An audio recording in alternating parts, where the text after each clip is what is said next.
Doctor Shyama Prasad Mukherjee Bharat के पहले उद्योग मंत्री रहे। 1948 में आई स्वतंत्र भारत की पहली औद्योगिक नीति उनके आइडियाज और विजन की छाप लेकर के आई। शुभ जन्मदिन, हैप्पी बार्थडे। কি জন্মদিনের উইশ করেছেন তো? ভাবছেন কার জন্মদিন? যেখানে বসে, যে মাটিতে বসে আমি এই প্রতিবেদন আপনাদের জন্য নিয়ে এসেছি, সেই পশ্চিমবঙ্গের আজকে জন্মদিন। অফিসিয়ালি পশ্চিমবঙ্গের অফিসিয়ালি জন্মদিন হচ্ছে আজকে। গভীর চক্রান্তের জাল ছিঁড়ে বেরিয়ে আসা আমাদের রাজ্যের জন্মদিন হচ্ছে আজকে। ইতিমধ্যে এই জন্মদিন নিয়ে নবান্নের সভাঘরে অনেক নাটক আপনারা দেখেছেন, তবু পশ্চিমবঙ্গের জন্মদিন ঠিক করা যায়নি। কেন? কারণ পশ্চিমবঙ্গের যিনি স্রষ্টা, সেই শ্যামাপ্রসাদ মুখার্জি আবার এই রাজ্যের শাসক দলের বিরোধী পার্টির লোক। তাই তার হাতে তৈরি পশ্চিমবঙ্গের যেদিন জন্মদিন অফিসিয়ালি আজকে 20শে জুন 1947, সেটাকে তো আর পশ্চিমবঙ্গের জন্মদিবস বলে স্বীকার করা যায় না। কিন্তু ইতিহাস কি বলছে? ইতিহাস কি বলছে? কিভাবে এই পশ্চিমবঙ্গ পূর্ব পাকিস্তানে না গিয়ে এখনকার বাংলাদেশে না থেকে এই বাংলায় রয়ে গেল, এই ভারতবর্ষের মধ্যে রয়ে গেল, তার ইতিহাসটা কি আপনারা জানেন? কখনো ইতিহাসের পাঠ্য বইয়ে সেই ইতিহাসটা কি আপনারা পড়েছেন? পড়েননি। কারণ কংগ্রেস সরকারে আসার পর যাবতীয় ইতিহাস ভুলিয়ে দিয়েছে এবং তারপর সেই কংগ্রেস আমলেই সিপিএম এর বিখ্যাত ইতিহাসবিদরা তাদের নিজস্ব ন্যারেটিভ নিয়ে হাজির হয়ে গেছেন আমাদের সামনে। স্বাধীনতার ৭৭ বছর পরেও এই ভারতবর্ষের মানুষ, এই বাংলার মানুষ আমাদের দেশের, আমাদের রাজ্যের আসল ইতিহাসটা কোনোদিন জানতে পারেনি। বারবার চেষ্টা করেছি সেই ইতিহাস আপনাদের জানানো, আর আজকে তো হচ্ছে সেই আশ্চর্য দিন 20শে জুন, পশ্চিমবঙ্গের জন্মদিন। কি হয়েছিল 20শে জুন 1947? তার আগের ঘটনা ঠিক কি ছিল? কেন পশ্চিমবঙ্গকে, বাংলাকে ভাগ করে পশ্চিমবঙ্গকে আলাদা করতে হলো, সবটা শোনাবো। এই গুরুত্বপূর্ণ প্রতিবেদন, ইতিহাসের কবর থেকে খবরে তুলে আনা প্রতিবেদন শেষ অবধি দেখুন। আমি মানব, দা নিউজ বাংলায় আপনাদের স্বাগত জানাচ্ছি। আজ 20শে জুন পশ্চিমবঙ্গের জন্মদিন। 1947 সালের 20শে জুন অফিসিয়ালি পশ্চিমবঙ্গের জন্ম হয়েছিল। সেই হিসাবে আমাদের রাজ্যের বয়স হচ্ছে ৭৭ বছর। রীতিমতো ৭৭ বছরের বৃদ্ধ। কিন্তু ৭৭ বছরের এই বৃদ্ধ কিভাবে সৃষ্টি হলো, সেই ইতিহাস আমাদের রাজ্যের ৯৫% লোক জানে না। 1947 20শে জুন অফিসিয়ালি পশ্চিমবঙ্গের জন্ম হয়েছিল। সেই হিসাবে আজকে আমাদের রাজ্যের হ্যাপি বার্থডে।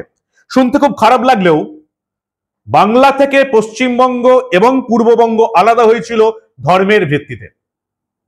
হিন্দু এবং মুসলমান ধর্মের ভিত্তিতেই একটা গোটা বাংলা ভাগ হয়েছিল। মুসলিম সংখ্যা যেখানে বেশি, তারা গিয়েছিল পূর্ব পাকিস্তান, পূর্ববঙ্গ, এখন যেটা আবার বাংলাদেশ দেশ হয়েছে। আর অন্যটা হিন্দু প্রভাবিত, সেটা এখন আমাদের পশ্চিমবঙ্গ, যেখানে দাঁড়িয়ে আমি এই প্রতিবেদন করছি। ধর্মের ভিত্তিতে ভাগ হয়েছিল আমাদের দেশ ভারতবর্ষ, ধর্মের ভিত্তিতে ভাগ হয়েছিল আমাদের রাজ্য বাংলা, যেটা এখন হয়ে গেছে পশ্চিমবঙ্গ। ভারতবর্ষে রয়েছি, চক্রান্তের জাল ছিঁড়ে যদি বেরিয়ে আসতে না পারতাম, তাহলে আমরাও বাংলাদেশে থাকতাম এবং বাংলাদেশ থেকে ধর্ম বাঁচিয়ে কাঁটাতার পেরিয়ে এই রাজ্যে এসে আশ্রয় নিতে হতো এবং নাগরিকত্বের সার্টিফিকেট খুঁজতে হতো। 16ই আগস্ট 1946 শুক্রবার পাকিস্তানের দাবি আদায়ের উদ্দেশ্যে অবিভক্ত ভারতবর্ষে শুরু হলো, এই বাংলায় শুরু হলো প্রত্যক্ষ সংগ্রাম দিবস, ডাইরেক্ট অ্যাকশন ডে। কে ডাক দিয়েছিলেন? মুসলিম লীগের নেতা মোহাম্মদ আলী জিন্নাহ। অবিভক্ত বাংলায়, আমাদের বাংলায় তখন সুরাবর্দির রাজত্ব এবং মোহাম্মদ আলী জিন্নাহর নেতৃত্বে সুরাবর্দির আদেশে মুসলিম লীগের প্রাদেশিক সরকার, পুলিশ এবং সেনাবাহিনীকে সম্পূর্ণ নিষ্ক্রিয় করে রেখে 16ই আগস্ট কলকাতায় মুসলিম লীগের গুন্ডারা শুরু করলো হিন্দুদের উপর এক ভয়াবহ পাশবিক সাম্প্রদায়িক আক্রমণ এবং কয়েক হাজার হিন্দুকে এই সময় হত্যা করা হয়। কয়েক হাজার হিন্দু নারী ধর্ষিতা হন, হিন্দুদের সম্পত্তি লুট করা হয়। মোরা একই বৃন্তে দুটি কুসুম, একই ভাই তখন গঙ্গার জলে দাঁড়িয়ে চান করছিল। তখন বাংলার দিকে নজর ঘোরানোর টাইম ছিল না এই যারা সেকুলারের বাণী বলেন তাদের। শেষ অবধি দেখা গেল 17ই আগস্ট, দুদিন পর গোপাল পাঁঠার নেতৃত্বে হিন্দুরা মুসলিমদের এই হামলা প্রতিহত করে মুসলিম লীগের মোহাম্মদ আলী জিন্নাহ এবং সোহরাবর্দীর এই চক্রান্ত প্রতিহত করে 18 তারিখ সংগঠিত হিন্দুদের নেতৃত্বে শিখ এবং বিহারিরা এবং এখানকার কিছু সামান্য হলেও কিছু বাঙালি তারা এই মুসলিম মহল্লাগুলিতে এই আক্রমণের প্রতিহত করে পাল্টা মার দেয়। ঘটনা মোটামুটি থামে। কলকাতা দাঙ্গার এই পরিকল্পনা কোথা থেকে হয়েছিল? সেই নোয়াখালী, বাংলাদেশের নোয়াখালী, অবিভক্ত বাংলার নোয়াখালী থেকে এই পরিকল্পনা করা হয়েছিল। কারণ সেখানে তখন হিন্দুদের পার্সেন্টেজ ছিল কত? 18%। এখন কত? অফিসিয়ালি তো 3-4%। কেন হয়েছে? এই বাংলার মানুষ জানলেও তারা বুঝতে চায় না। 1946-এর 10ই অক্টোবর কোজাগরী লক্ষ্মী পুজোর দিন উৎসবমুখর হিন্দু বাড়িগুলোতে নোয়াখালীতে এক ভয়ঙ্কর বিভীষিকা নেমে আসে। নোয়াখালী হত্যাকাণ্ড যদি কখনো পড়ার সুযোগ থাকে, বিভিন্ন বই এখন বেরিয়েছে, বইয়ে নোয়াখালীর কি বিভৎস হত্যাকাণ্ড, হিন্দুদের উপর কি অত্যাচার হয়েছিল, কিভাবে নারী নির্যাতন হয়েছিল। এমন একটি বাড়ি ছিল না যেখানে হিন্দু নারীদের ধর্ষণ করা হয়নি, তুলে নিয়ে যাওয়া হয়নি। পড়ে নেবেন নোয়াখালীর গণহত্যায় ঠিক কি হয়েছিল। বলপূর্বক ধর্মান্তকরণ তো ছিলই। প্রাক্তন বিধায়ক মৌলানা গোলাম সারোয়ার ছিলেন এই গণহত্যার মাস্টার মাইন্ড। 10,000 হিন্দুকে হত্যা করা হয় নোয়াখালীতে। এর থেকেও বেশি মানুষকে জোর করে ধর্মান্তরিত করা হয়, গোমাংস খেতে বাধ্য করা হয়। গোটা জেলায় এমন কোনো বাড়ি ছিল না যেখানে একজন হিন্দু মহিলা ধর্ষিত বা অপহৃত হননি। কিন্তু আজকের ইস্যু নোয়াখালী বা কলকাতার দাঙ্গা নয়। আজকের ইস্যু বাংলার জন্মদিন, পশ্চিমবঙ্গের জন্মদিন। কিন্তু এই পশ্চিমবঙ্গের জন্মদিন বলতে কলকাতায় দাঙ্গা এবং নোয়াখালীর দাঙ্গার কথা কেন তুললাম? কারণ এই দুটো দাঙ্গার কথা দেখেই অভিজ্ঞতা সঞ্চয় করে এই কলকাতার বাংলার বাস্তব বুদ্ধিসম্পন্ন রাজনীতিবিদ এবং শুভবুদ্ধিযুক্ত বুদ্ধিজীবীরা বুঝতে পারলেন যে হিন্দু মুসলিম একসঙ্গে সহাবস্থান সম্ভব নয় কোনোদিন যদি মুসলিমরা সংখ্যাগরিষ্ঠ থাকে। হিন্দু মুসলিম একসঙ্গে শান্তিতে বসবাস করা সম্ভব যেমন আমাদের রাজ্যে এখন অব্দি হয়ে এসছে যদি হিন্দুরা সংখ্যাগরিষ্ঠ থাকে। বুঝলেন কিছু?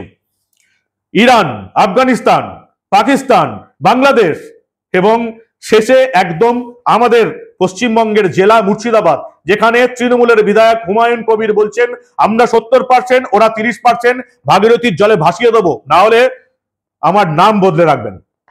হুমায়ুন কবির হুমকি দিচ্ছেন। কেন? কারণ মুর্শিদাবাদে মুসলিমরা সংখ্যাগরিষ্ঠ। অর্থাৎ বাংলার বুদ্ধিজীবীরা ওই 1946-47 জগতেই বুঝে গেছিল মুসলমানরা যদি সংখ্যাগরিষ্ঠ হয় সেখানে শান্তিতে বাস করা সম্ভব নয়, যেটা এখন মুর্শিদাবাদ, মালদায় দেখতে পাচ্ছে মানুষ, বাংলাদেশে দেখতে পাচ্ছে মানুষ। 24-25% বাঙালি, এখন দাঁড়িয়েছে 3% বাঙালি হিন্দু। দুই বঙ্গ মিলিয়ে তখন কিন্তু মুসলিমরাই সংখ্যাগুরু ছিল। ফলে মুসলিম লীগ চেয়েছিল যে কলকাতা সহ গোটা বাংলাকেই পূর্ব পাকিস্তানের মধ্যে ঢুকিয়ে নিতে। কংগ্রেস নেতৃত্ব মনস্থির করতে পারছিলেন না। জওহরলাল নেহরু, মহাত্মা গান্ধীও এই নিয়ে ভাবনা চিন্তা করছিলেন না। তখন আসরে নামেন বাংলার বাঘ আশুতোষ মুখোপাধ্যায়ের ছেলে শ্যামাপ্রসাদ মুখোপাধ্যায়। মহাত্মা গান্ধী এবং জওহরলাল নেহরুকে তিনি একটা প্রশ্নই করেছিলেন যে আপনারা কখনো বাংলা বাদ দিয়ে এই ভারতবর্ষকে কল্পনা করতে পারছেন? কারণ আপনারা জানেন ভারতবর্ষের স্বাধীনতার পেছনে, বিপ্লবী আন্দোলনের পেছনে বাংলার সবচেয়ে বড় ভূমিকা ছিল। আর সেই বাংলা বাদ দিয়ে ভারতবর্ষের কল্পনা শুরু করেছিলেন মহাত্মা গান্ধী এবং জওহরলাল নেহরু। সেই প্রশ্নটা প্রথম উস্কে দেন কে? বাংলার বাঘ আশুতোষ মুখোপাধ্যায়ের ছেলে শ্যামাপ্রসাদ মুখার্জি। সমগ্র বাংলাকে পাকিস্তানে অন্তর্ভুক্ত করা সম্ভব নয়, হিন্দু জনমত গড়ে উঠছে, সেটা বুঝে মুসলিম লীগের কট্টর নেতা সোহরাওয়ার্দী হঠাৎ কি করলেন? সোহরাওয়ার্দী মোহাম্মদ আলী জিন্নাহ প্ল্যান করে ঘোষণা করলেন যে এই বাংলাকে, অবিভক্ত বাংলাকে আলাদা রাষ্ট্র করে দেওয়া হবে। যেমন ভারত রয়ে গেল, যেমন পাকিস্তান রয়ে গেল, পূর্ব পাকিস্তান রয়ে গেল, তেমনি বাংলা একটা আলাদা রাষ্ট্র করে দেওয়া হবে। এবং সেই প্ল্যানে কংগ্রেসকে তারা সামিল করে নিলেন। বাংলাকে আলাদা রাষ্ট্র করলে কি হতো? সেখানে মুসলিমরা সংখ্যাগরিষ্ঠ, ফলে সেই রাষ্ট্রটা যে অচিরেই পূর্ব পাকিস্তানে মিশে যাবে সেটা ভালোই ধারণা করেছিলেন মোহাম্মদ আলী জিন্নাহ এবং সোহরাওয়ার্দী। এটা কংগ্রেসের নেতারাও বুঝতে পারেননি। দুই বাংলা নিয়ে অখণ্ড বাংলা একটা স্বাধীন রাষ্ট্র হবে, এটাই ভেবেছিলেন কংগ্রেসের নেতারা। এবং সেখানে হিন্দুরা যে সংখ্যালঘু হতো, জিন্নাহ এই প্রস্তাবে সম্মতি দিলেন। সোহরাওয়ার্দীর পরিকল্পনা বুঝে অনুমান করা যেতেই পারে এই অখণ্ড বঙ্গ পরবর্তীকালে পাকিস্তানে যোগ দিত। সোহরাওয়ার্দীর এই পাতা ফাঁদে পা দিলেন কংগ্রেসের নেতারা। বাংলার কংগ্রেসের দুই বর্ষিয়ান নেতা শরৎচন্দ্র বসু এবং কিরণ শঙ্কর রায় অনেকেই বুঝে গেলেন না, বাংলাকে একটা স্বাধীন রাষ্ট্র করতে হবে। কয়েক মাস আগে ঘটে যাওয়া কলকাতার দাঙ্গা, নোয়াখালীর দাঙ্গা তারা সম্পূর্ণ বলে গেলেন। আর এখানেই নেমে পড়লেন শ্যামাপ্রসাদ মুখোপাধ্যায়। তিনি বুঝে গেছিলেন মোহাম্মদ আলী জিন্নাহ এবং সুহরাওয়ার্দীর পরিকল্পনাটা কি। বাংলাটাকে একটা রাষ্ট্র ঘোষণা করে দেওয়া যেখানে মুসলিমরা সংখ্যাগরিষ্ঠ, অচিরেই সেটা পূর্ব পাকিস্তানে যে মিশে যাবে এটা বুঝতে তার খুব একটা বেশি দিন লাগেনি। তিনি আন্দোলন শুরু করলেন।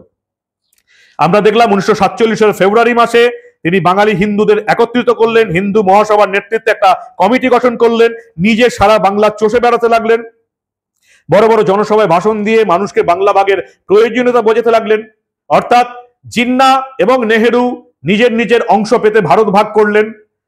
শ্যামাপ্রসাদ মুখার্জি বাংলাকে ভাগ করতে চাইলেন যাতে একটা পোর্শন বাংলা, হিন্দুদের বাংলা, এই বাংলায় থাকে, যেটা এখনো রয়ে গেছে, যে জন্য পশ্চিমবঙ্গ বসে আমরা রো আপ দেখাতে পারছি। নাহলে আমরাও এতদিন বাংলাদেশে থাকতাম এবং সেখান থেকে বাস্তুচ্যুত হয়ে ধর্মরক্ষার তাগিদে এই বাংলায় এসে আশ্রয় নিতে হতো, জমিটা কিন্তু ওখানেই পড়ে থাকতো। 1947 15ই মার্চ কলকাতা হিন্দু মহাসভা একটি দুদিন ব্যাপী আলোচনা সভার আয়োজন করে। কারা যোগ দিয়েছিল? লর্ড সিনহা, রমেশচন্দ্র মজুমদার, সুনীতি কুমার চট্টোপাধ্যায়, ভবতোষ ঘটক, ঈশ্বরচন্দ্র জালান, হেমচন্দ্র ঘোষ, এই সমস্ত বিশিষ্টজন ছাড়াও হিন্দু মহাসভার সঙ্গে সম্পর্ক শূন্য বহু মানুষ এখানে উপস্থিত ছিলেন। এই সভায় সর্বসম্মতিক্রমে একটা প্রস্তাব গৃহীত হলো যে বাংলা প্রদেশের হিন্দু সংখ্যাগরিষ্ঠ অঞ্চলগুলিকে নিয়ে একটি আলাদা প্রদেশ গঠন করতে হবে। এই সভায় একটি কমিটিও গঠন করা হলো, যাদের কাজ হবে স্মারকলিপি প্রস্তুত করা এবং সরকারের কাছে পেশ করা। বাংলা ভাগ হবে কিনা এই নিয়ে অমৃতবাজার পত্রিকা 1947 সালের 13ই মার্চ থেকে 15ই এপ্রিল একটা জনমত সমীক্ষা করে। ফলাফল ঘোষণা হয় অমৃতবাজার পত্রিকায় 23 এপ্রিল। এতে মোট 5,34,249টি ভোট আসে। এর মধ্যে 1.1% ভোট বাতিল হয়ে যায়। বাকি উত্তরের মধ্যে 98.3% বাংলা ভাগের পক্ষে রায় দেন এবং 0.6% বিপক্ষে রায় দেন। উত্তরদাতাদের মধ্যে 0.4% ছিলেন মুসলিম ধর্মের মানুষ। সকল বাঙালি হিন্দুই বাংলা ভাগের পক্ষে রায় দেন, কারণ তারা বাংলায় হয়ে পূর্ব পাকিস্তানে ঢুকতে চাননি, তারা বাংলায় থেকে এই ভারতবর্ষে থাকতে চেয়েছিলেন। 1947 23 এপ্রিল শ্যামাপ্রসাদ মুখোপাধ্যায় বড়লাট লর্ড মাউন্টব্যাটেনের সঙ্গে একটি বৈঠক করে তাকে বুঝিয়ে দিলেন কেন বাংলা ভাগ করা দরকার। এই পরিকল্পনা বোঝানোর জন্য তিনি প্রচুর দলিল, দস্তাবেজ, মানচিত্র তৈরি করেছিলেন। এগুলো বড়লাটের আত্মসহায়ক লর্ড ইসমের কাছে দিয়ে আসেন দেখা করতে, দেখতে। 1947 মে মাস হিন্দু মহাসভা এবং কংগ্রেস একত্রে একটি জনসভা ডাকে, যার সভাপতি ছিলেন বিখ্যাত ইতিহাসবিদ এবং কলকাতা বিশ্ববিদ্যালয়ের প্রাক্তন উপাচার্য স্যার যদুনাথ সরকার। 1947 2রা মে শ্যামাপ্রসাদ মুখোপাধ্যায় লর্ড মাউন্টব্যাটেনকে আবার একটা দীর্ঘ পত্র লেখেন এবং এই চিঠিতে তিনি তথ্য নির্ভর চিঠিতে তিনি বাংলা ভাগের পক্ষে যুক্তি দিলেন। এই চিঠিতে বাংলা ভাগের পক্ষে দাবি করে শ্যামাপ্রসাদ ব্যর্থহীন ভাষায় লেখেন, যেটা লিখেছিলেন আজকের এই বাংলার মানুষ সেই লাইনটা এখনো জানে না, সেই বিখ্যাত line, sovereign undivided Bengal will B a virtual Pakistan. কি লিখেছিলেন তিনি? Sovereign undivided Bengal will B a virtual Pakistan, অর্থাৎ অবিভক্ত বাংলা অচিরেই পাকিস্তানে ঢুকে যাবে যদি কিছু করা না হয়। সেই Shyamaprasad Mukherjee. The Statesman 1947 24 April একটা লেখা বেরিয়েছিল, টুয়াইলাইট অফ বেঙ্গল। এই শিরোনামে একটা সংবাদে লেখা হয়, গত 10 সপ্তাহের মধ্যে বাংলা ভাগ করার আন্দোলন একটি ছোট মেঘপুঞ্জের আকার থেকে একটি বিশাল ঝড়ের আকার নিয়েছে এবং এই ঝড় পুরো বাংলা জুড়ে প্রবাহিত হচ্ছে। এর কেন্দ্রভূমি হচ্ছে কলকাতা। এই ঝড় শুরু করেছিল হিন্দু মহাসভা। দ্য স্টেটসম্যান লেখা হয়েছিল টুয়াইলাইট অফ বেঙ্গল এই শিরোনামে। শরৎচন্দ্র বসু এবং আব্দুল হাসিম স্বাধীন সার্বভৌম বাংলার একটি খসড়া সংবিধান তৈরি করে ফেলেছিলেন। বর্ধমানের মানুষ এই আব্দুল হাসিম কে ছিলেন? তিনি ছিলেন বাংলায় মুসলিম লীগের সেক্রেটারি, যিনি কলকাতা দাঙ্গার আগে খুব স্পষ্ট ভাষায় হিন্দুদের মারার কথা ঘোষণা করেছিলেন। সেই আব্দুল হাসিম কংগ্রেসের সঙ্গে মিলে বাংলা ভাগের বিরোধিতা করছিলেন। খসড়া সংবিধান অনুযায়ী স্বাধীন বাংলার প্রধানমন্ত্রী হবেন বেছে নেওয়া একজন লোক। আর তখন স্বাধীন অবিভক্ত বাংলার সংখ্যা গুরু কারা? মুসলিমরা। ফলে বুঝতেই পারছেন সেখানকার প্রধানমন্ত্রী সবসময় মুসলিমই হতো এবং 30 জনের মধ্যে সেই কমিটি থাকবে, 16 জন হবে মুসলমান। অদ্ভুত, কংগ্রেস কি করে যেটা মেনে নিল, এটা পত্রপাঠ বাতিল করে দিলেন শ্যামাপ্রসাদ মুখোপাধ্যায়। শ্যামাপ্রসাদ মুখোপাধ্যায় এই সময় চেষ্টা করেছিলেন সুহরাওয়ার্দী, বসু, হাসিম এই ত্রয়ীর ভয়ঙ্কর পরিকল্পনাকে বানচাল করতে। 1947 মে মাসের প্রথম দিকে গান্ধী এবং নেহরুকে তিনি বাংলা ভাগের পক্ষে বললে গান্ধী এবং নেহরু খুব একটা উৎসাহ দেখাননি। 1947 13ই মে শ্যামাপ্রসাদ মুখোপাধ্যায় সোদপুরে গান্ধীর সঙ্গে দেখা করলেন এবং সুহরাওয়ার্দীর এই যে যুক্তবঙ্গের পরিকল্পনা ঠিক করে তার মতামত জানতে চান। শ্যামাপ্রসাদ তখন গান্ধীকে জিজ্ঞেস করেছিলেন সেই বিখ্যাত উক্তি, বাংলা ছাড়া ভারতবর্ষকে আপনি কল্পনা করতে পারেন? গান্ধীজি কোনো উত্তর দেননি, উদাসীন ছিলেন। হিন্দু মহাসভা বাংলা ভাগ নিয়ে সোচ্চার হতেই কংগ্রেসীরা দেখলো যে তাদের যারা ভোটার, হিন্দু ভোটার, বেশিরভাগ ভোটার, তারা কিন্তু হিন্দু মহাসভায় যোগ দিচ্ছে। কংগ্রেসের ভোট ব্যাংক ফাঁকা হয়ে যাচ্ছে। কংগ্রেস শেষ অবধি হিন্দু মহাসভার এই যে বাংলা ভাগের পক্ষে যে যুক্তি, সেটা মানতে বাধ্য হলো এবং সংখ্যাগরিষ্ঠ হিন্দু এবং মুসলমান সংখ্যাগরিষ্ঠ অঞ্চলের জন্য দুটো আলাদা মন্ত্রিসভা গঠনের দাবি তোলা হলো কংগ্রেসের তরফ থেকে 1947-এর 4 এপ্রিল। এরপর ভোটাভুটি হবে। আঞ্চলিক কংগ্রেসের নেতৃত্ব শ্যামাপ্রসাদ মুখার্জি এবং অন্যান্য মনীষীদের দ্বারা প্রভাবিত হয়ে বাঙালি হিন্দুদের স্বার্থ রক্ষায় ব্রতী হলো। এই প্রচেষ্টার বলে 1947-এর 20 জুন বঙ্গীয় আইন পরিষদে পশ্চিম অংশের সদস্যরা বাংলার দ্বিখণ্ডীকরণ করে বাংলার হিন্দুদের হোমল্যান্ড পশ্চিমবঙ্গের প্রস্তাব 58-21 ভোটে পাশ করানো হলো। 20 জুন 1947 অবিভক্ত বাংলা ভাগ হলো এবং ভাগ হলো, হিন্দু পোর্শনটা রয়ে গেল ভারতবর্ষে, মুসলিম পোর্শন পূর্ব পাকিস্তানে গেল, যেটা এখন বাংলাদেশ। এই গল্প আবার অনেকে গল্প বলে উড়িয়ে দেন। 58 জন যারা সই করেছিলেন, কাদের নাম ছিল আপনারা জানেন? খুঁজে পাবেন, আপনারা সার্চ করলেই খুঁজে পাবেন। প্রথম নামটা অবশ্যই শ্যামাপ্রসাদ মুখার্জি। তারপরের নামগুলো দেখুন: গোবিন্দলাল মুখ ব্যানার্জি, প্রমোদনাথ ব্যানার্জি, হেমচন্দ্র বসু, সতীশচন্দ্র বসু, উদয়চাঁদ মোহতাব বর্ধমানের রাজা ছিলেন, ভূপতি মজুমদার, হরেন্দ্রনাথ দলুই, বিপিন বিহারী গাঙ্গুলি, দলুই, গাঙ্গুলি, গুরুং, জালান, খৈতান, পেন্টনি, জেসিডি উইলস প্রত্যেকেই বাংলা ভাগের পক্ষে ছিলেন। এবং আরো একটা নাম যারা এটিকে গল্প বলে উড়িয়ে দেন, সেই বামেদের তরফ থেকে যারা শ্যামাপ্রসাদ মুখার্জির অস্তিত্ব এবং এই যে বাংলা ভাগ, বাংলার জন্মদিন, যে বামফ্রন্ট এখনো অস্তিত্ব স্বীকার করতে চায় না, এই 58 জনের লিস্টে একটা নাম জলজল করছে। কার নাম জানেন? জ্যোতি বসু, সিপিএম এর নেতা, আমাদের বাংলার প্রাক্তন মুখ্যমন্ত্রী জ্যোতি বসুর সইও রয়ে গেছে এই 58 জনের তালিকায়, বাংলা ভাগ করে যিনি এই বাংলাকে ভারতবর্ষের সঙ্গে রাখার পক্ষে মত দিয়েছিলেন। বিজেপির তরফ থেকে যারা জ্যোতি বসুকে আজও খারাপ কথা বলেন, অন্তত একটি কারণ, একটি সই করার জন্য, শ্যামাপ্রসাদ মুখার্জির এই দলিলে সই করার জন্য, বাংলা ভাগ করার জন্য, বাংলাকে, আমাদের পশ্চিমবঙ্গকে এই ভারতবর্ষে রেখে দেওয়ার জন্য, একটা সই করার জন্য অন্তত বিজেপির তরফ থেকে জ্যোতি বসু এবং সিপিএম কে বারবার ধন্যবাদ দেওয়া উচিত। জ্যোতি বসুর নাম রয়েছে এই 58 জনের লিস্টে, যিনি পূর্ব পাকিস্তান ভেঙে পশ্চিমবঙ্গ সৃষ্টির পক্ষে ভোট দিয়েছিলেন। সেই 58 জনের লিস্টে জ্যোতি বসুর নাম জলজল করছে। 58-21 ভোটে এই প্রস্তাব পাশ হয়ে যায়। অবশ্যই এই 21 জনের যে লিস্ট, সেখানে এই বাংলা থেকে যে সমস্ত মুসলমানরা প্রতিনিধি ছিলেন বঙ্গীয় আইন পরিষদে, তারা সই করেছিলেন। আব্দুল আহাদ সাতক্ষীরা, এএম আব্দুল রহমান উত্তর 24 পরগনা, মোজাম্মেল হোসেন বাগেরহাট, আব্দুল ওয়াহিদ সরকার হুগলি, এরকম 28টা, এরকম 21টা নাম পাশ হয়ে গেল। শ্যামাপ্রসাদ মুখার্জি একার চেষ্টায় এই বাংলাকে ভাগ করে পশ্চিমবঙ্গকে ভারতবর্ষের মধ্যে রেখে দিলেন। না হলে আমার আপনার পশ্চিমবঙ্গ আজকে বাংলাদেশে থাকতো এবং আমাদেরকে সেই বাংলাদেশ ছেড়ে কাঁটাতার পেরিয়ে এই দেশে আসতে হতো উদ্বাস্তু হিসাবে, এবং এখন সিএএ তে সার্টিফিকেট নিতে হতো, নাগরিকত্বের সার্টিফিকেট, যেটা আমাদেরকে করতে হয়নি। তার জন্য একমাত্র কারণ হচ্ছেন শ্যামাপ্রসাদ মুখোপাধ্যায়। আর ভোট হয়েছিল 1947-এর 20 জুন, আজকে পশ্চিমবঙ্গের জন্মদিন। আশুতোষ মুখোপাধ্যায়ের পুত্র শ্যামাপ্রসাদ মুখোপাধ্যায় যে পশ্চিমবঙ্গ গঠনে ভূমিকা নিয়েছিলেন, এটাই তার জীবনের অন্যতম শ্রেষ্ঠতম কীর্তি ছিল। নেহেরু একবার শ্যামাপ্রসাদ মুখার্জিকে বলেছিলেন, আপনিও তো বাংলা ভাগ করেছিলেন। তখন শ্যামাপ্রসাদ মুখার্জি কি বলেছিলেন জানেন? আপনি দেশ ভাগ করেছিলেন, পাকিস্তান তৈরি করেছিলেন, আমি পাকিস্তান ভেঙে, পূর্ব পাকিস্তান ভেঙে বাংলা তৈরি করেছি পশ্চিমবঙ্গ, যেটা ভারতবর্ষে আছে, যে বাংলাকে ছাড়া আপনার ভারতবর্ষ কল্পনাও করতে পারতেন না আপনি। এই হচ্ছে নেহেরু এবং শ্যামাপ্রসাদ মুখার্জির তফাৎ। এই শ্যামাপ্রসাদ মুখার্জি বাংলা ভাগের এত বড় একটা চক্রান্ত ব্যর্থ করে শেষ অবধি বাংলাকে ভাগ করে পশ্চিমবঙ্গকে আমাদের ভারতবর্ষে রেখেছিলেন। বাকি বাংলাটা চলে গিয়েছিল বাংলাদেশে, পূর্ব পাকিস্তানে, এখন যেটা বাংলাদেশ। চক্রান্তের জাল ছিঁড়ে বেরিয়ে আসা আমাদের পশ্চিমবঙ্গের আজকে জন্মদিন, এবং সেই ইতিহাস আজও আমাদের পাঠ্যপুস্তকে স্থান পায়নি। যারা পড়াশোনা করেন তারাই একমাত্র ইতিহাস জানেন। আপনাদের যদি এই গুরুত্বপূর্ণ এবং তথ্য সম্বলিত প্রতিবেদন ভালো লাগে, যদি মনে হয় এই প্রতিবেদন এই বাংলার প্রতিটি মানুষের দেখা উচিত, তাহলে অবশ্যই বন্ধুদের গ্রুপে শেয়ার করে, যতটা পারবেন শেয়ার করে এই প্রতিবেদন ছড়িয়ে দিন। কারণ আমরা এই ধরনের ইতিহাস কবর থেকে খবরে তুলে আনবো। এই ধরনের কোনো ঘটনা চেপে রাখতে দেব না।